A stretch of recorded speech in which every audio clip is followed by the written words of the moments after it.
نہیں آتا یعنی سن شعور سے پہلے کہ جب سے نماز تہجد شروع کی، جب نماز پنجگانہ شروع کی، نماز اشراق شروع کی، نماز اوابین شروع کی، جیسے کوئی چیز گھٹی میں ڈال دی جاتی ہے. ٹھیک.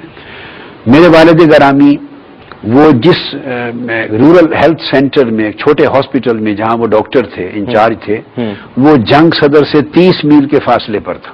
ٹھیک. پھر کالج میں جب آئے تو میں نے میٹرک کے بعد F S C medical sciences میں نے ایف ایس سی کی اور نمبر بڑے اعلیٰ تھے تو گورنمنٹ کالج فیصل آباد میں نے اپنے 2 سال پڑھائی کی. ٹھیک. وہ 48 میل دور ہے جنگ سے. اچھا. اس وقت کلومیٹرز نہیں تھے. ٹھیک. تو آپ سمجھ لیں کہ آنا جانا 96 مائلز بنتا تھا، یعنی اباؤٹ 160 to 70 کلومیٹرز، 160 کلومیٹر تقریباً. اب دینی تعلیم شام کو عصر کے بعد رات کے 11 بجے تک وہ مجھے صرف، نحو، منطق، پھر فقہ، اصول فقہ، پھر اسی طرح علوم، بلاغت، معانی، علم بیان، علم بدیع اور کلام، اور پھر تفسیر، حدیث اور یہ تمام کلاسیکل جو سائنسز ہیں درس نظامی کے اسباق پڑھاتے تھے. ٹھیک. رات 11 تک. ٹھیک.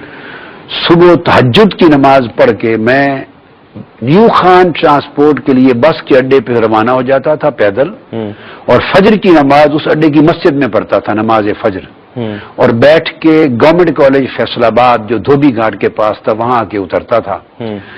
ظہر آخری پیریڈ ہوتا تھا اردو کا. تو میرے پروفیسر یہ جان کر کہ انہیں اردو میں کوئی پرابلم نہیں ہے تو مجھے لاسٹ پیریڈ میں چھٹی دے دیتے تھے. ٹھیک. اس سے پہلے ریسیس میں اویل کر لیتا تھا اور دوپہر کے وقت میں واپس جھنگ آ جاتا. 160 کلومیٹر میں نے روزانہ سفر کیا 2 سال تک، صرف اس لیے کہ میری کالج کی ایجوکیشن کے ساتھ جو دینی علوم کا ایک تسلسل ہے اس میں انقطاع نہ آیا. ٹھیک. تو یعنی دونوں اس طرح ساتھ چلتے. صحیح. پھر پنجاب یونیورسٹی آ گئی.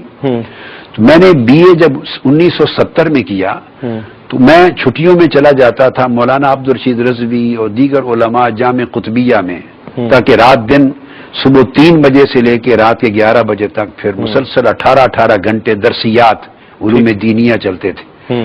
باقی ایام والد گرامی رحمۃ اللہ علیہ خود پڑھاتے. تو میں نے جب بی اے کیا 1970 میں تو اسی سال دورہ حدیث مکمل کیا. ماشاءاللہ.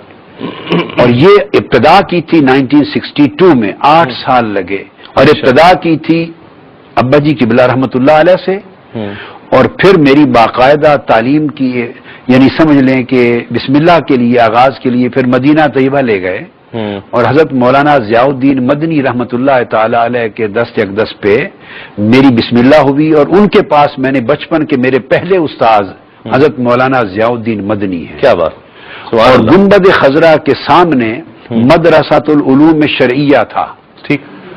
اس زمانے، اب وہ نہیں، اب تو ساری مسجد نبوی بن گئی ہے. تو وہ ایک گلی نکلتی تھی، بہشتی گلی بولتے تھے اس کو. اچھا.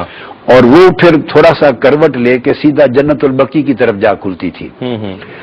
اس جگہ ہمارا گھر تھا، اور دائیں طرف گنبد خضرا کے سامنے مدرسۃ العلوم شرعیہ جہاں میں ابتدائی تعلیم حاصل کرتا تھا. ٹھیک.